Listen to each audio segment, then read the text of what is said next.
Welcome everybody to our first Orlando Tug meeting for 2021. So we're here to say hello, welcome 2021. We know bigger and better things are on the way in this year, and if nothing else, right? You can never tell the future, but one thing I can tell you, just by you being here, your Tableau skills are going to grow. I know that this group has made significant difference for me personally in my own Tableau abilities, and I know just from you being here that you're going to grow a lot as well.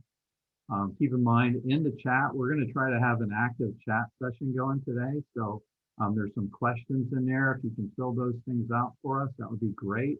And I'm also going to introduce a topic about LinkedIn. So if you're somebody who's on LinkedIn and you want to share your profile and make those connections with others in our tug, drop your LinkedIn profile into our chat as well. We'll go through later and kind of pull that out and put it into either a Word document or maybe attach it into a part of this deck that we'll send out at the end of the meeting. So for all of you who have attended, we're going to put that in there as well. And I'm getting ahead here, but we've got some really cool things to cover today. Is somebody going to say something? Okay, all right, well, we're going to kind of keep on rolling. So Patty Ciavarelli is here with us from the Pratt Institute. She's going to go through a Tableau survey story that she's been working on. And then we're going to look ahead and talk about some of the opportunities that we have in the tug. We've got some great community updates and great places for you to learn more. So again, I kind of got ahead of myself with this, the LinkedIn comment, but at the end of the day, if you're interested in connecting with the group and sharing your LinkedIn profile, please drop that into the chat and we'll go ahead and get that out to everybody. So really great opportunities to share and connect on LinkedIn. You can see some really fascinating, cool stuff. So if you're interested in doing that, please feel free to do so. And then this cool little link down here at the bottom. So what this is all about, Tableau has challenged the Tableau user groups to see how many people we can get to go through this 3-minute survey. And ultimately, the survey is targeted at Tableau's Learning Center. So you get basically, you come in, you put your first and last name in here, a couple of quick questions that you will respond to, and then boom, just like magic, you'll learn some really cool ways that you can grow your skill set based on Tableau learning. And so if you're so inclined, again, I'll be mailing this out as I send the PowerPoint deck out. But if you can go ahead and just run through that, it will help our tug because more people who click on it and go take that quick assessment, we could potentially win something amazing, and that something would come back and benefit the whole group. So just encourage you to do that if you have a second. We would appreciate it.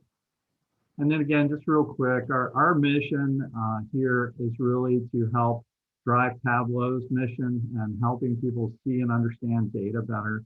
So I know that many of us come from all over the place. As you can see, we've got a great audience today. But we're really a community of passionate data geeks. So nothing gets us more excited than seeing a table of spreadsheet type data turn into something that becomes visually amazing and helps businesses grow. So that's what we're all about. We are going to meet monthly and just continue to do our best to bring exciting topics to the group. So that's kind of what we're all about. This is our leadership council today. So we meet again on Wednesdays. Typically, we talk about what we want to do, what works best. We're trying to learn from everything that we're doing. So this is kind of who our leadership team is. You can reach us at the orlandotug@gmail.com address. So you can drop anything that's on your mind in there. We'd love to hear from you. And again, I'll say it just 2 more times, but if you have something you want to share, something that's exciting, or if you have something that you're working on and you just want to get some other people to take a look at it and see, exactly, hey, this is what I'm doing. You got some ideas, the ways to make it better, any of that. We would love to give you an opportunity to present. So keep that in mind. And with that, we're going to go ahead and go into our presentations this morning. So Patty Ciavarelli, she works for the Pratt Institute. Patty is going to be going through a Tableau survey story, and she's going to help break that down for us. So we're going to dive into that, and we'll get into some questions and answers and just kind of go from there. So with no further ado, I'm going to go ahead and turn it back over to Patty and let her run with it from here. So Patty, it's all yours.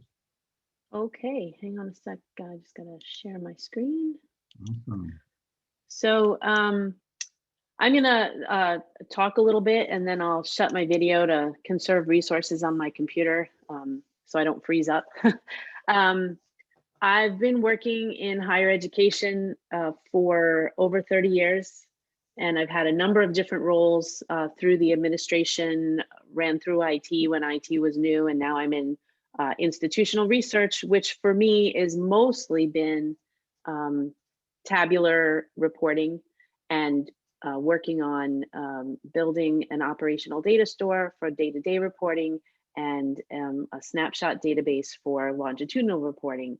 And I got a new supervisor about, I want to say 2 years ago, just about this time of year, after having, one of the best supervisors I ever had for about 8 years. And so it was a bit of a challenge with the switchover, and the new boss is very into Tableau and visualizations, and Pratt wanted it, but didn't know what it meant and wasn't ready yet. So I've been struggling with getting into Tableau, especially because I have so many preconceived notions about my data that my care and feeding is really, I spend a lot of time and effort on it. So I used this anonymous survey that was sent to students about learning during the times of COVID and the experiences that students had being prepared for online learning and being and feeling engaged with the school and feeling heard. And I thought this was a perfect opportunity because I had no preconceived notions, as you can see from this original data table that came to me on the screen. I have no idea who the people are that answered. I even had to put in a manually created respondent ID, which I've highlighted in column 1. And out of about 5,000 invitees, we had 600 and change responses. So I have no idea if these were graduate students or freshmen or anything, or who they are or what their programs were. So I said, well, this is a good chance for me to break any mold of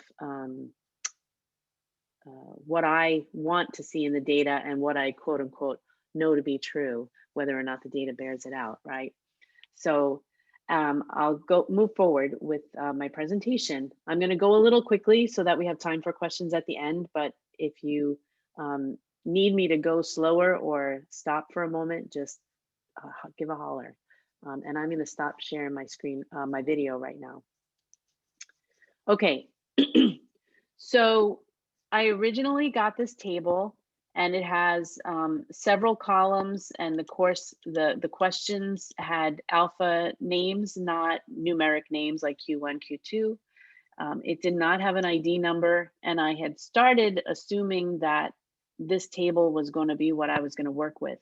And not ever having delivered survey results before, I went out to the web and I searched for what's the best way to deliver survey results using Tableau.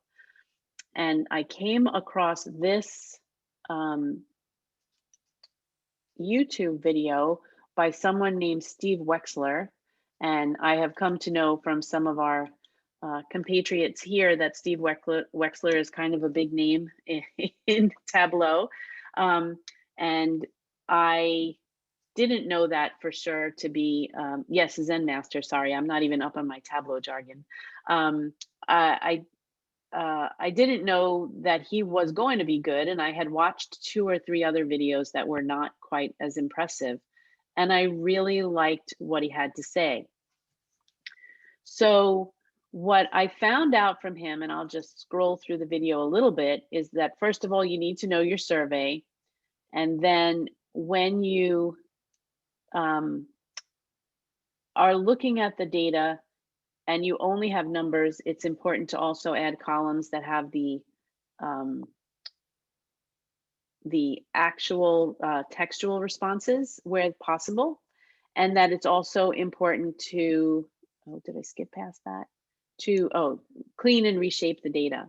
So the reshaping of the data was really kind of the biggest revelation to me, because everything that I do is kind of tabular, and all the data that I have been delivering to my new supervisor for business objects analysis has been very tabular, and mostly one or more rows in the case of evaluating student data, one or more rows per student, depending on the type of data that we're looking at.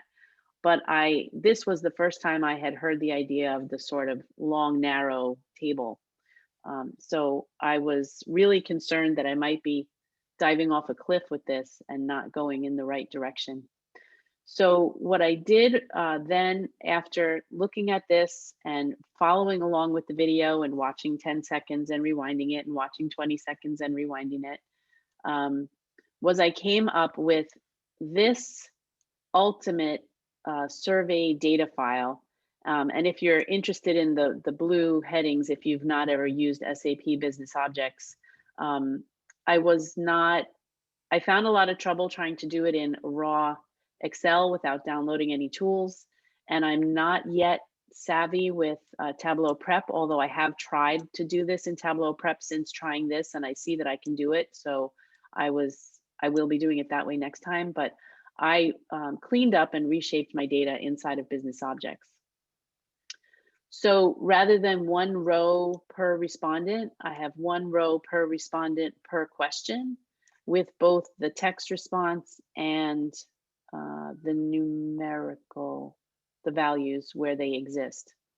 And so I cleaned that up. And then I also split my original table of responses so that I have one row of demographic data per person and one row per survey response per person. And then the question legend, or the key, it was very strange. It was in a Word document, and it was question 1, how do you feel about ABC? And then all the appropriate responses were strung together. So I kind of had to parse that out and pull it into a spreadsheet here. So I have the question ID here, the wording that I thought would be appropriate to put into the output here in the column. And then based on Wexler's recommendation, I really worked hard at trying to group these questions together so that if I wanted to put them on the same dashboard or the same page of my story, I would be able to do that. And so there's the data that I used. And then the next thing that let me just move it in case we need it back again. The next thing that I did was I pulled it into, I used Tableau Desktop originally, but I sort of mocked it up here in Tableau Public so that you could see the way that I went. My survey data came in as 3 separate tables. And this is a question, maybe somebody could just chime in briefly. In Tableau Desktop, I'm used to joining things with an inner or an outer or a union type of join. And here it has something called relationships. So that I thought that was interesting. And I wasn't sure if many to many versus one to many was necessarily the right way to do it. But that's what I ended up with. And I wasn't quite sure how to fix that. But nevertheless. If you double click on it, I think you'll come to the traditional join thing. I think double click one of the tables and you will be in there. There you go. Oh yeah. Okay, thanks, Miguel. I'll take a look at that and not spend too much time here in the meeting. And then so I began to build my individual worksheets. And so I named each worksheet with a question, thanks to the presenter from the December class that gave me that idea. When I showed this to my supervisor, he was super thrilled. And he's like, that's a really good idea. So I was very happy that I was able to make use of the December meeting.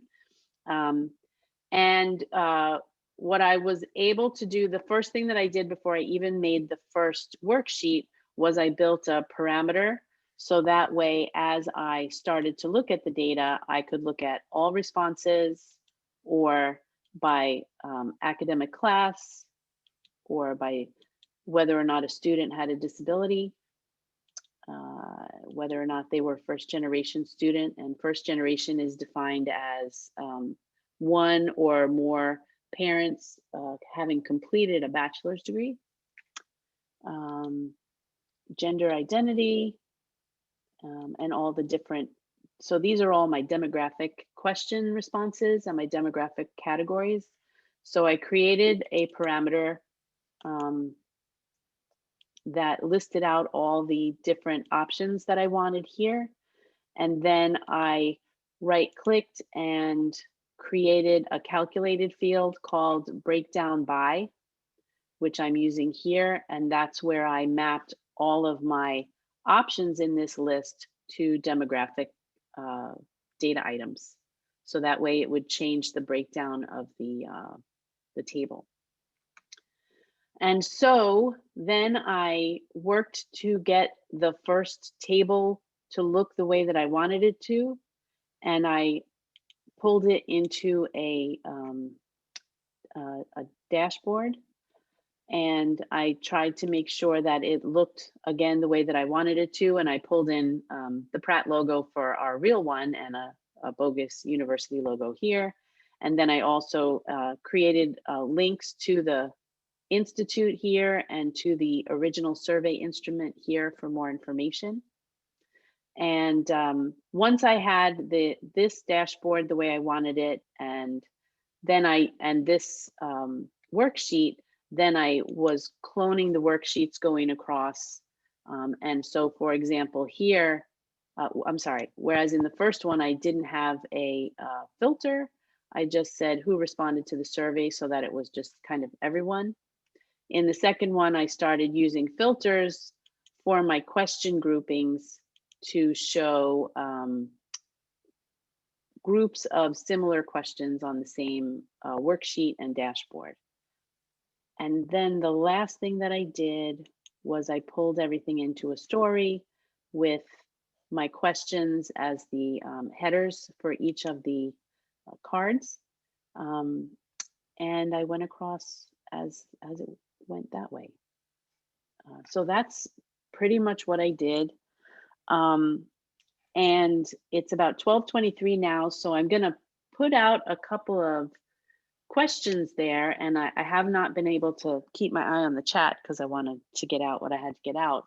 But some of my questions centered around, would you have worked with the data the same way that Wexler did, or and building it into basically 3 tables: demographics, vertical responses, and question helpers with categories? Or would you have done something different? And if you would do something different, do you have any references for me?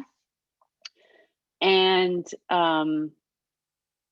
if you're using external survey data, that doesn't necessarily, so here's my Tableau profile, which I'll put into the chat so you can take a look at the visualization yourself. I'm not frozen, right? Everything's still moving? Yeah, you're good. Okay, good. So if you have any suggestions for perhaps how I might have formatted something differently, I tried to, the gold and black is sort of the Pratt colors, so I used that as my template. I wasn't sure if using a broader range of colors would have been more confusing visually or more interesting visually, so I had some questions around there. And also, for example, Middle Eastern or North African is not a race ethnicity that we normally track at Pratt. we normally track the IPEDS, which is our federal reporting group. We normally track a group of a total of about 9 different codes. And part of my question was, this would certainly be a shorter table if I had aggregated some of these, like Middle Eastern or North African, into another race or ethnicity, or race ethnicity not tracked by Pratt or something. And I was curious how often you decide to do that versus leaving the data however it comes from the survey. And my last question is just sort of, I pretty much locked into this one format of output, and with the exception of the fact that I find it maddening to try and organize things on a Tableau page, because you can't ever say make it exactly this size and make everything the same size. You kind of have to eyeball it, unless there's some secret I don't know yet. If anybody has any tips other than like pasting a ruler on your screen, I'm really interested to see what some of your tips and tricks are for formatting things nicely, or if you look at this and you say, oh, immediately I would have done a chart that looks like this instead, or a different type. So I'm open to suggestion, discussion. I would love to hear what you think.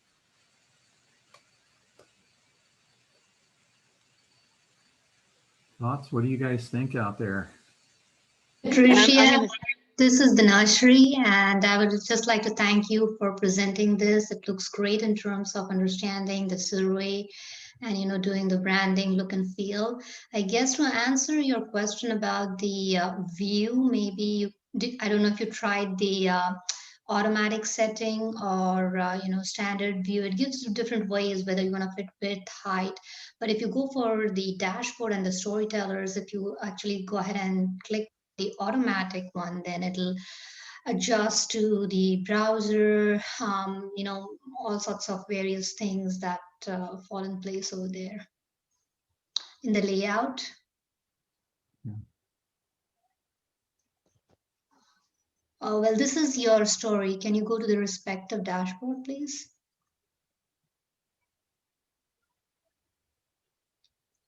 And then in the size, I think you were right there in the dashboard, probably, where we saw the size. Right now, as you have that specific one, automatic would be one of the ways. Yeah, I don't want you to change right away. I mean, you could try it, but with dashboards, when you select automatic, then depending upon the user who will pull up the dashboard, whether it's a tablet, whether it's a phone, or whether it's a different browser, it will automatically make the best use of the screen space. And more importantly, when you toggle from this to presentation view, it becomes really legible and very presentable. I wonder if this will affect your story, but that could be one try.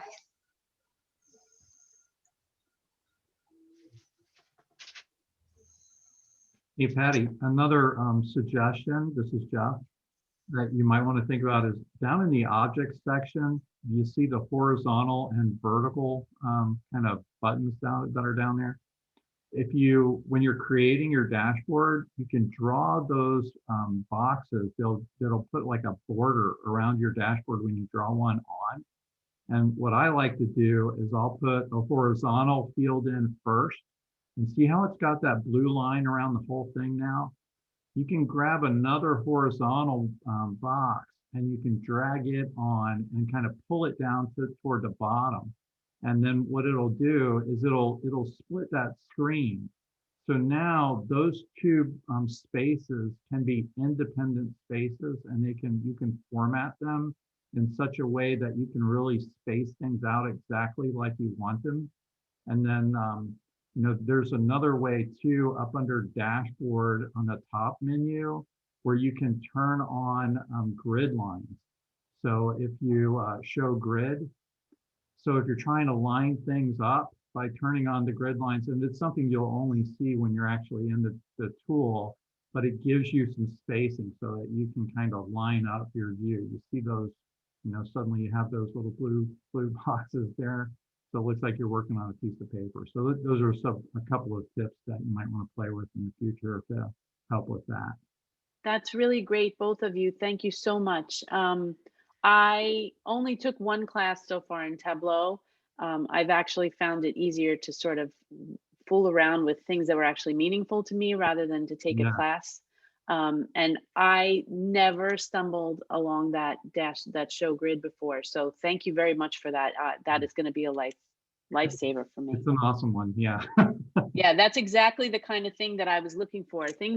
I'm very used to using SAP Business Objects, and whether you're doing visualizations or tables, everything is very precise. You can format your columns to the 100th of an inch, and you can line things up one on top of the other and make them relative to one another, and all kinds of stuff that I'm so used to and very facile with. And I was really struggling. I was trying to line it up with my icons at the top of the screen and say, okay, it kind of looks like it's right at the edge there.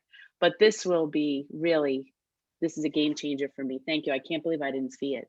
No, there's a million things that, you just don't recognize until somebody shows you that aha moment. So that was an aha moment for me too. So congratulations. Yeah, I'm gonna be going back at my desktop version of this, and I'll be fixing some of my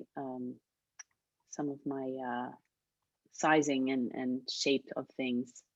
Yeah, that's great, because I hate when something's so small and you don't need for it to be scrolling and it's scrolling. So thank you for the previous recommendation about the automatic. That'll probably get rid of a bunch of that. And then within the automatic, I'll be able to adjust to the grid a little bit better to make things more even. That's wonderful. Thank you. Cool. Hey, it's Erica Plemons. I just wanted to chime in about your parameter. That's a great use of parameter. The only thing I guess I'm always struggling for more horizontal space. So what I would recommend would be moving your parameter either at the top so they know to easily filter, and that gives you more space, especially on this second dashboard that is a little bit wider. And then you can also make it floating too. So if your questions are in a certain block, you can have it right next to your questions, and it may be a little more easily readable.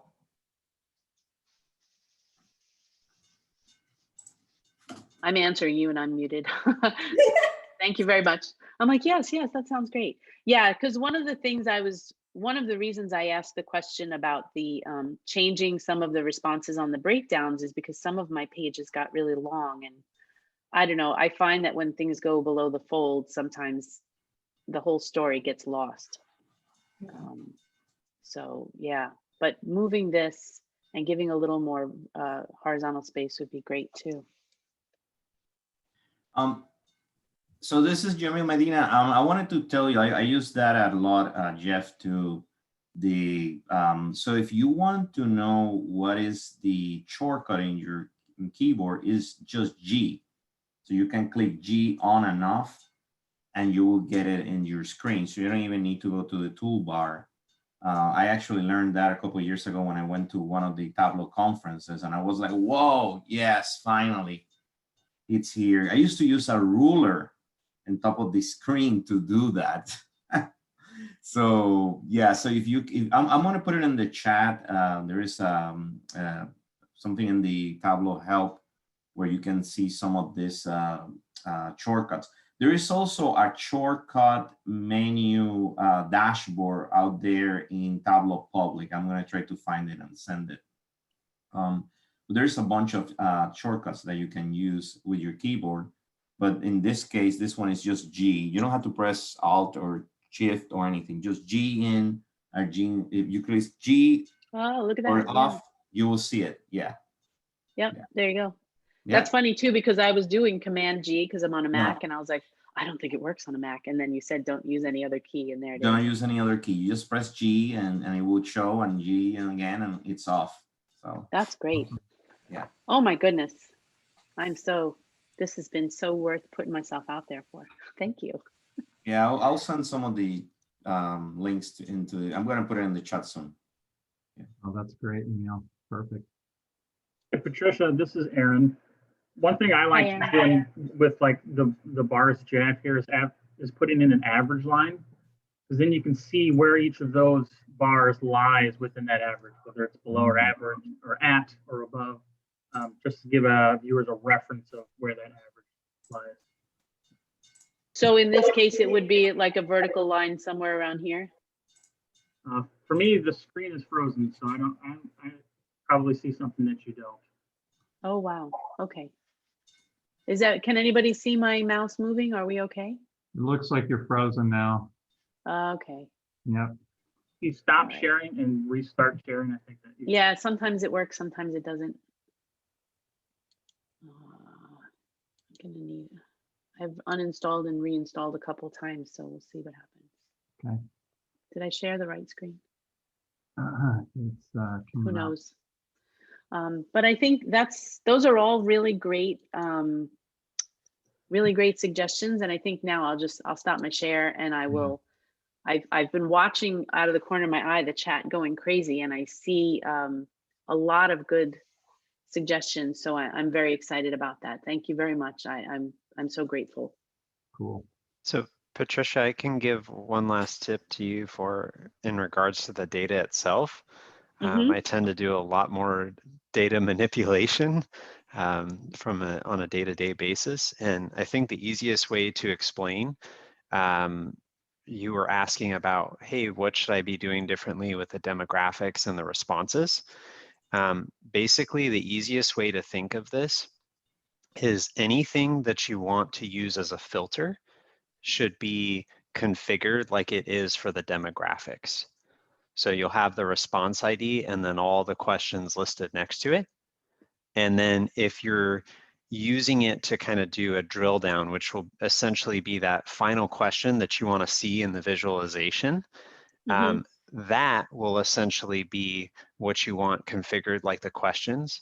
And what you may even find is actually, I want some of the questions from the survey on both of those axes. So you may actually end up duplicating some of those questions, which can be of real value to you in terms of providing you with better filters, like Erica was giving you some tips on. And it looks like you're screen sharing again. So. Okay, yeah, did it come through? Can you see? Yep. Yeah, we're seeing an enrollment of student by gender.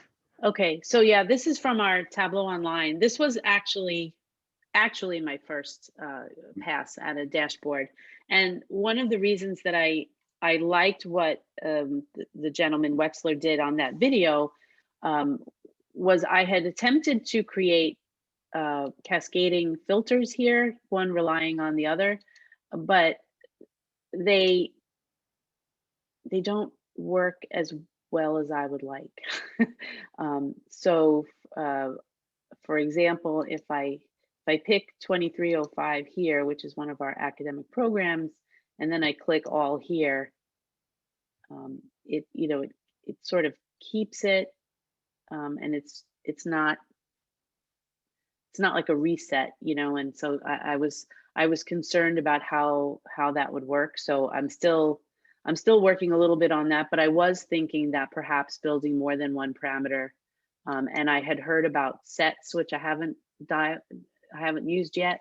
So I was thinking to go there with some of that as well. And of course, this one was before I knew about asking questions. I was just doing the usual old, head count by department, head count by level in school. And this is Tableau, but it's what a lot of our data looks like in other areas that's not visualized yet. So it's mostly tabular. So, but even just figuring out how to do a table when you want it in Tableau is not always the easiest thing because everything wants to be a viz. So I was pleased that I did that, but so that's where I'm at with that. But yes, thank you. I'll take that into consideration and I may reach out for some advice. You're welcome. And there's actually, I'm going to see if I can find the link. I'm thinking of the some of those dark horse gifts. So Jeff and Emil, you might remember those. So it essentially goes, Patty, from being a table and then it transitions it through all the different phases of vises and kind of gets to the best way to display the data.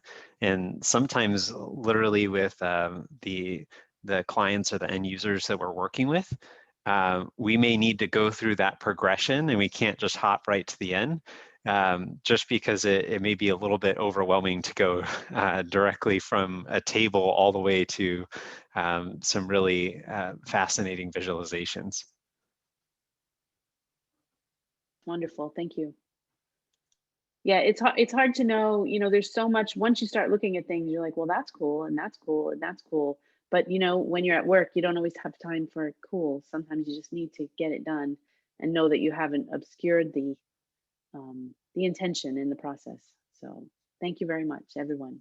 Hey, you know, a quick comment on that too, Patty, is that it's real important for you as a developer or designer to think about who is your audience. And not every audience is up for, you know, the most wild visualizations that you could imagine, right? I mean, so you really do have to think about who's using this view, what are they trying to do with it, and how you can best design it. And sometimes you have to take those little steps to help lead your audience along the way so that they can, you know, learn the I guess the better way to view data. So sometimes that just takes time, but you know, working at the level of your audience is always a great thing to do. Thank you for reminding me. Yeah. That's great. Patty, since you asked directly about color, I guess my word of advice would be to use it as an indicator. I guess for my purposes, I deal with housing statistics. So we use color to indicate the property type a lot of times. So we have single family is green and condo townhomes are blue and manufactured is orange and all property types is a gray. So then if you had color indicating the topic you were discussing, whether it's the demographics or another thing, that could be a way that you could incorporate it where your bars aren't necessarily going to change, but the color could give your end user a visual cue. Oh, so sort of formatting based on criteria. Yeah, that's great. I'll have to look into that. Thank you.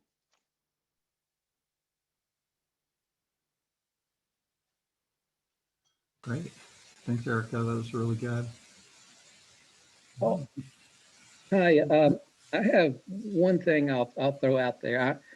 I'm new to Tableau, so I'm not really going to go into the Tableau advice, but data structure is one thing I do a lot of. So backing up to your many-to-many connections, I try to avoid those if at all possible. You really want to go a one-to-many because you know, you can get that query to double count your data, which could throw your numbers off, even if you're counting unique. Yes, David, I totally agree with you. Dealing with databases all day myself, most of my connections are left outer or right outer joins, depending on the way that I'm building them. And I was surprised to see that this was a many-to-many, and I worked on it quickly yesterday to have an example for today. And it was a different join screen than I was used to on Tableau desktop, and I wasn't exactly sure how to proceed, so I didn't touch it. Yeah, you know, and especially when you're restructuring the data, I mean, that is just, I mean, you can really get some good data built up that way. But when you do that, you kind of, you know, you got to be careful when you're doing your counts and make sure that you're not creating that double count effect. Yes, very good advice. Very good advice. Thank you. That was just a cautionary advice, not that you're doing that in that case. Yeah, no, but definitely I could have ended up with a Cartesian product in there very easily without even realizing it.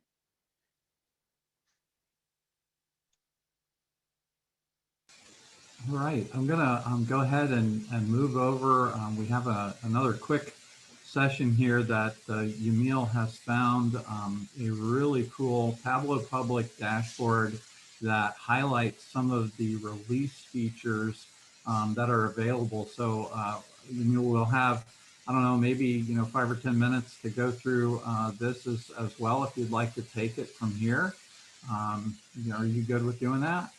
Yes, yes, no problem. I was trying to, Andrew, to share my screen. Let's see if it works. Okay, I had to stop, so you should be able Oh, to okay. hear now. Let's see. So actually, I wanted to share this one really fast. Believe it or not, I mean, one of the cool things about Tableau that I learned years ago is that if you could think of a dashboard, it's already built. It's probably out there already. And check this out. I just found this one. We were talking about this Tableau Key Shortcuts, and you can see here it's already out there. I mean, if you look at this, there are different shortcuts. You can see, you can find many different things for Mac or Windows. So whatever you can think of, it's out there, you know, and you can find all of this different shortcuts. This is amazing dashboard, right? You can see, really cool. So one of those were that G, when you click G, then you can, but you, as you can see how many different shortcuts they are available in for Tableau already. So if you want to see this one, I'll send it in the chat soon. But the one that we want to talk about, and like I said, always go to Tableau Public. I pretty much use Tableau Public daily, to be honest, because I can find things that I need for my job. I don't have to recreate it.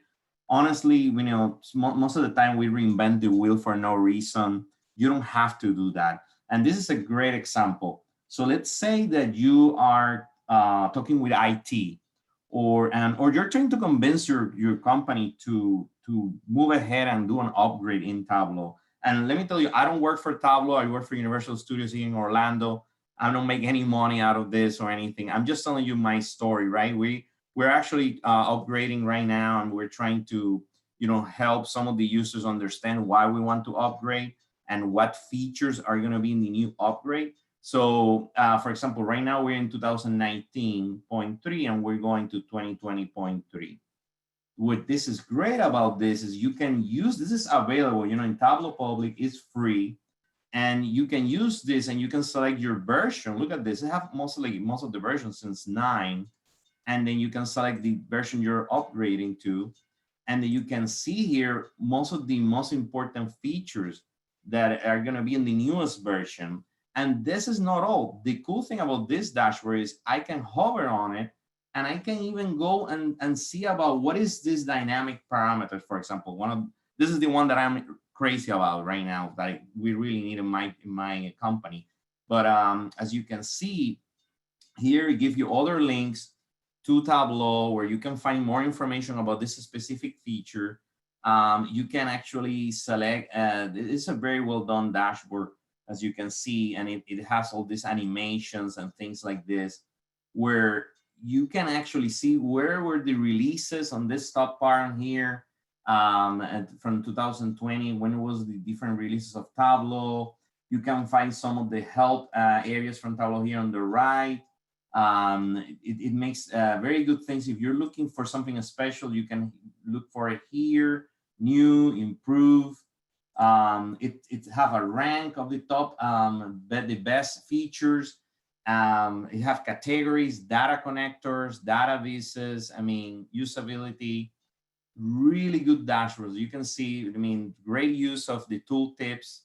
I mean, you can, I'm using this for a couple of things on my company right now to push IT.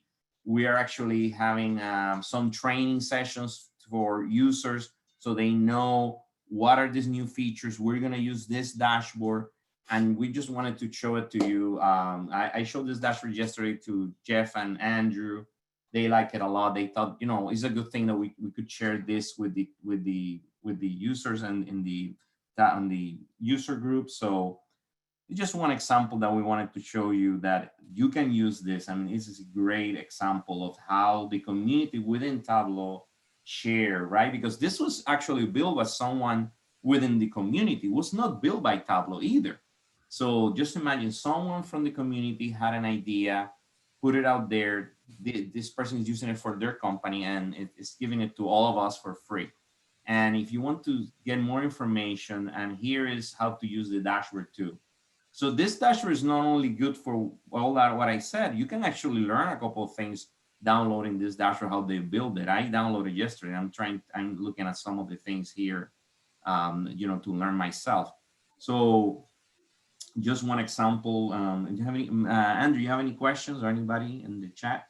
Hey, Emil, this is Jeff. You know, one of the things I love about this dashboard is if the tooltips. So, you know, if you just hover over these, it gives you a really great perspective on some of the things that you can do in those tooltips. And you might not necessarily think about that, but so powerful. And just, you know, the way that it's the different highlighting that's happening and all that. I mean, very creative, but really cool stuff. Correct. You know, I'm thinking, I thought the same thing. You know, when I look at it, I like the colors. I mean, it's great. It's great. It's already done. I mean, I think a lot of anybody can use this to, you know, just for training purposes, to let your users know what is coming up. Like I said, oh, I forgot about this. It's also have prep, which is amazing, right? You can click here, and now I am in prep instead of desktop. I forgot about that. I'm sorry. 8 versions, 20 features. Pretty cool. It's really cool. As you can see, highly recommended. Well, I think what's incredible about this too is you can even see your journey, as Jeff was highlighting before, how many things have changed since you started. So we kind of get in this rut sometimes, especially now that we're all working from home, not getting as much exposure to things. So, I mean, you can get exposure working here with a user group, but also if you're trying to understand, hey, what's changed since you started? Are there some things that you may want to revisit? You can kind of examine some of those pieces. And they're like in the upper right corner of that bottom tree visualization. There's actually that improved or new. So it will literally highlight, hey, are things brand new since your version, or are they improved? So if you're trying to understand some of those values, it becomes really important. And some of the things that we were talking about, being in an environment where I regularly help individuals upgrade their servers, is conversations with IT can definitely be difficult, but we have to remember that there are partners. And as we're talking through some of those pieces, part of this is, hey, not just here's all the new features that I have, but here's some of the things that are consuming more resources or are becoming problematic for some of our users. We can avoid a lot of these things by upgrading. And even the conversation, like Yamil was kind of highlighting, hey, we're going through an upgrade right now. You may be on a much older version, and they may say, hey, we only want to upgrade, let's say in this instance, from 2018 to 2019. We're not even going to go all the way to 2020. And as we're looking at some of those aspects, you can highlight, hey, here are some of the things that are going to set our organization up for success, and things that will be helpful for everyone, including the IT department. And it kind of helps balance out that conversation so you feel more like partners.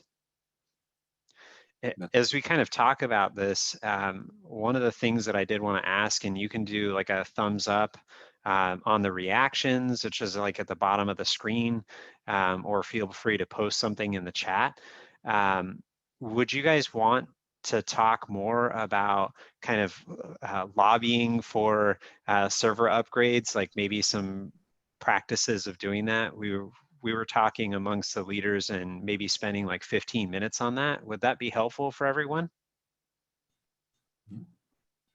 Getting some thumbs up there. Awesome. Yeah. So please, if there's anything, we go back through these chat logs as we're getting close to wrapping up here. I just want to do a quick shout out. If there's anything that you want to see in terms of future user group meetings, if you throw it in the chat, we go back through these and just kind of make assessments and try and do some planning and stuff. Perfect. Awesome. Yeah, you've got a couple more things. Emil, you want to share? Yeah, I wanted to also real quick, since we're talking about survey data. So this is a Steve Wexler profile in Tableau Public. Very, very good and highly recommended if you have to do anything with survey data to you go here and pull some of his surveys or survey dashboards. I mean, as you can see, many of them are related to surveys, some visualizations you can download, you can reuse many of these. I have reused many of these before. Highly recommended. Not hard, just download this and you will be ahead of the curve. I mean, you will really save you so many hours if you download any of this visualization that he have. He's also the author of the big book of dashboard. So you know, Mr. Wexler really knows survey data. Also here is his website, datarevelations.com, and very highly recommended. I mean, as you can see, most of this are survey data or survey stock bars or things related to survey, data relations survey data again. I mean, it's here. Download this, use this. That's why it's here. And it will really help you. So that's another, seriously, Tableau Public, have to use it. Use this because so good. I mean, you will save you so much time and effort. So yeah. Awesome. Well, hey, we only have just a couple more minutes left, so just want to kind of bring our meeting toward the close here, and just got a few things that I want to hit on as we start to wrap up our session today. Neil, can you give me the screen back? Okay. Just there. Okay. Okay. And, I'll go ahead and do this. Awesome.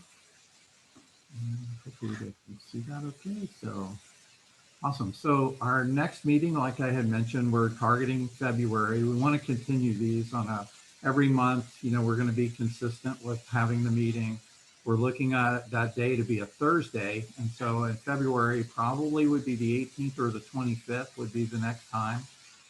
You know, Patty did a great job. Patty, we just thank you for coming out there, sharing, and you know, opening up your work with the rest of the team. I know all of us learned a lot from your experiences, so thank you. We totally open up our floor here. So if you're working on something right now, or a feature, or if you want to learn more, you know, any of those kind of things, please reach out. You can connect with us at the orlandotug@gmail.com, email, any of that. So please reach out. We're excited to work with you to kind of bring your thoughts and ideas to this format where you can share. We're also looking to add kind of a Zen Master Corner as we move along here. So Ryan Sleeper, who's with us today, Ryan is an extremely accomplished Zen Master. So we're just glad Ryan was able to be with us today. But we're looking to create opportunities for Ryan and others who have accomplished significant things in that Tableau community to come to our talk and share. So we're working on doing stuff like that where we can all do some real deep dives. So hopefully we'll get some of that in our future meetings. And then again, if you're struggling, if you've got some specific questions, if you just want to connect to the community, that's a big part of why we're here and why we do this. Everyone learns when we do this, so it's an absolute win for all of us. So, so that just gives you a little look on the horizon. I will be sending out this PowerPoint deck. We're going to add all the LinkedIn addresses. So if you guys put your LinkedIn's in the chat, we'll go ahead and add that to the PowerPoint deck. So we'll send that out to everyone who attended today. And hopefully that'll help you build your network with those of us who are here in Orlando. And then we've got some links to some really great resources here that will help build your skills and kind of get you going. And then, of course, you can reach out to any of us on the leadership team. I put our connections in these last few slides. So, and there is, of course, one other, this could be you. So if you're interested in being part of our leadership team, please let us know. We're always open to, kind of grow our team and also grow, the talent that's with us. So, so that could be you. And with that, it's 1 o'clock. So we're going to go ahead and wrap up. Any last questions? Anyone, any thoughts, anything you'd like to share?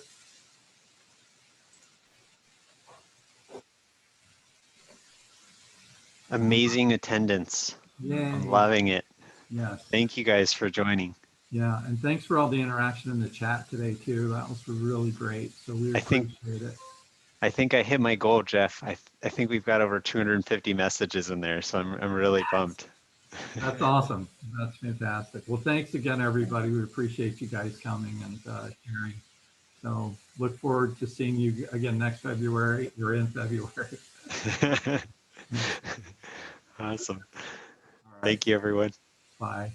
Yes.